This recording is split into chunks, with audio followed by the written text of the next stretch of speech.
really excited because my book, Dinner Tonight, my third cookbook, is going to be published on December 26th. And there's just one recipe that I cannot wait another day to share with you. It is my One-Skillet Lasagna. This is a recipe that's going to change your weeknight game, and you're going to love it. The inspiration for this recipe kind of came from a lasagna style hamburger helper, but I wanted to elevate it a little bit more. So lasagna hamburger helper meets a regular lasagna, and it's all baked in one skillet, and you're gonna love it. So let's make it. So the ingredient list to this recipe, just because we all love a short ingredient list, it's short, but it's got a lot of great things that are gonna elevate the flavor and make this dish come to life. So we're gonna start off with some of the basics, garlic and onion. Give this a nice chop. We also have 2 cloves of garlic. So this dish is made all in one skillet, but we're gonna start it off on the stovetop, and then we're gonna finish it in the oven. So let's start off by sauteing up the onion and garlic. We're just gonna saute these up until they're tender, just 2 or 3 minutes. So the next part is the type of meat that we're gonna use. I'm gonna do 1/2 pound of ground beef and then 1/2 pound of ground Italian sausage. This is where you get to decide, there's a lot of steam. This is where you get to decide what kind of bulk Italian sausage that you're gonna do. You can either do hot or mild. When I use the hot, it's not too spicy for the kids, but that's totally up to your palate and your family. We're gonna do 1/2 pound of sausage right into there, and then the 1/2 pound of ground beef. I've got the 1/2 and 1/2 mix. You could obviously go all sausage, but I found it was just like really heavy on the sausage flavor. So the combination of the two just really comes together beautifully for this skillet dinner. This is gonna give it that quick flavor.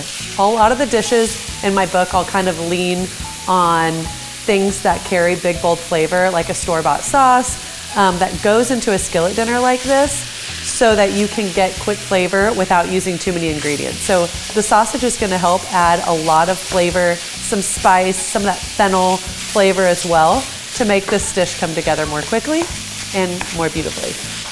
We just wanna break that all up, get it kind of mixed in together, and we want it cooked through and no longer pink. It's gonna take, I don't know, 5 minutes or so. Okay, so once our meat is cooked through, we're gonna wanna drain off this extra fat so we don't have oily skillet lasagna. So I'm just gonna drain that off and put it right back into the skillet.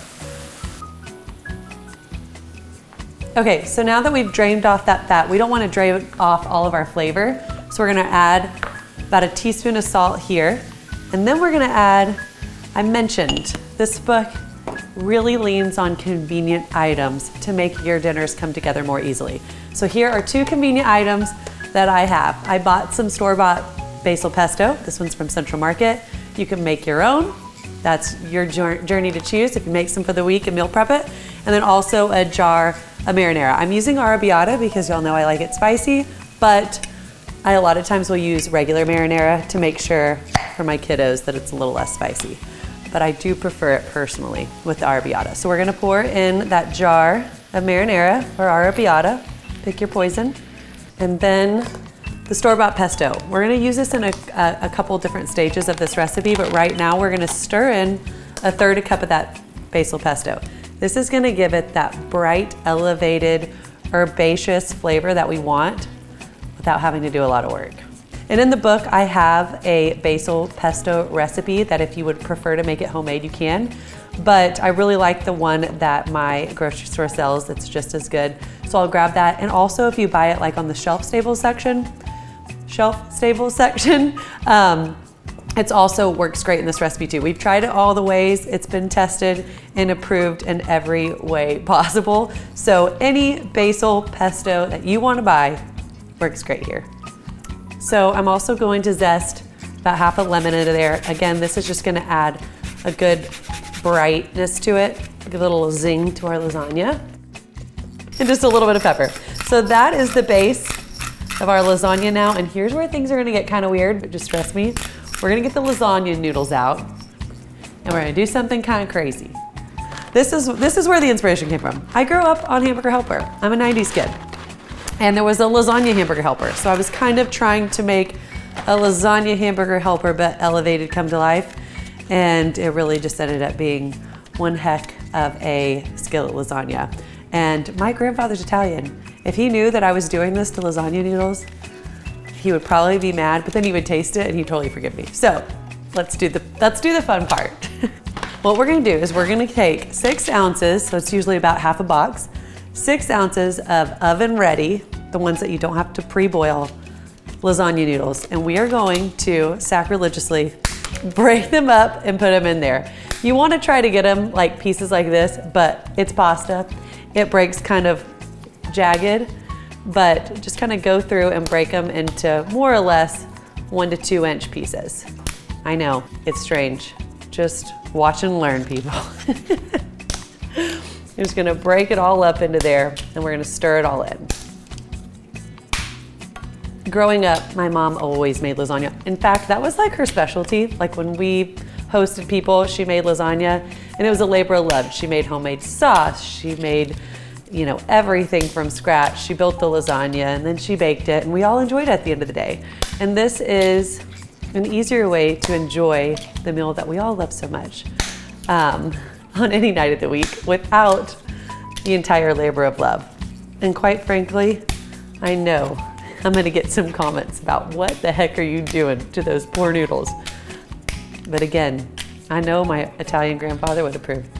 All right, so now that we've got all the noodles in there, we are going to gently fold them in with the sauce so that they're all coated. Now here's the thing, usually you have to layer all this, but they're all gonna be kind of in there jagged and we're gonna like lay them flat and they bake and it literally looks like a normal lasagna all at the end. I know, I still can feel that you guys aren't trusting me right now. But this recipe I'm really proud of because it just couldn't be easier and it's the epitome of what my book Dinner Tonight, the kind of recipes that it entails. These shortcut, but still delicious, fun family meals that you're gonna love. Okay, so once our noodles are kind of all coated in the sauce, just kind of spread them out so that they all lay flat on the top. Again, it doesn't have to be perfect. When it all bakes off, it turns out wonderfully. Last but not least, we're gonna finish this off with some mozzarella.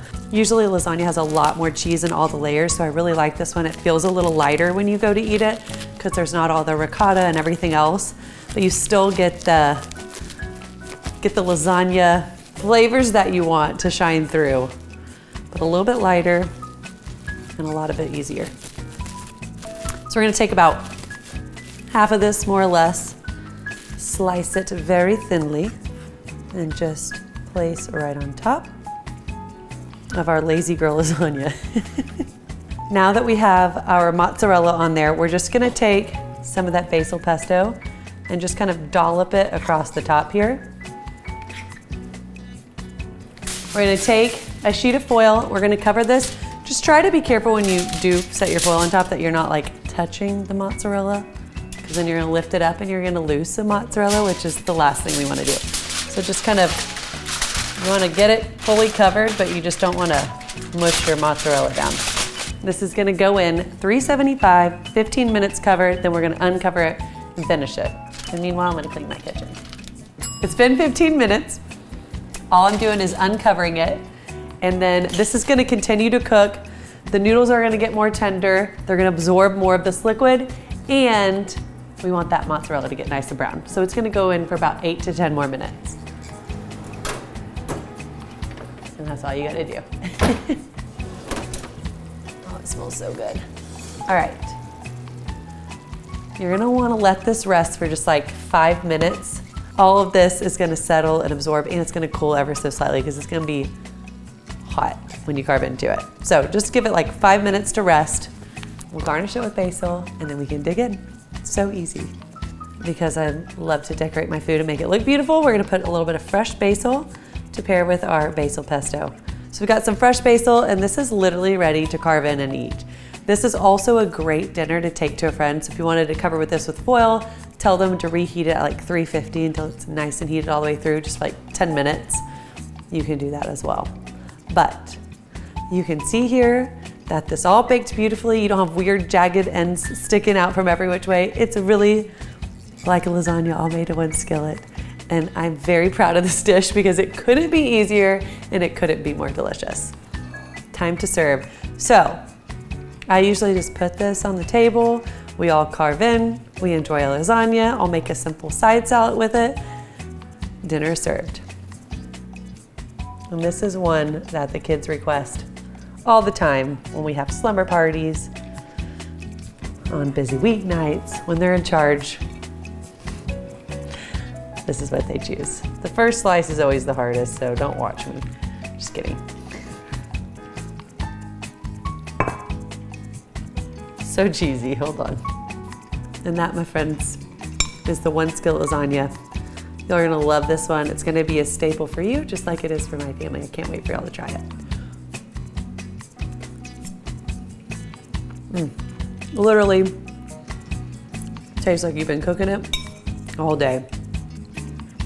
But I just counted, there's 13 ingredients in this recipe, and 2 of those ingredients is salt and pepper. Oh, wait, and one's olive oil. So just like, it's like 10 ingredients or less. So good.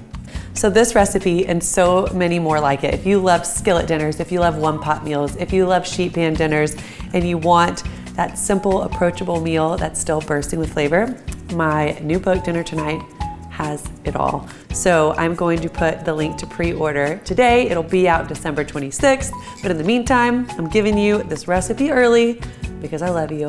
It is in the comment section below. And now I'm gonna keep eating and shut up.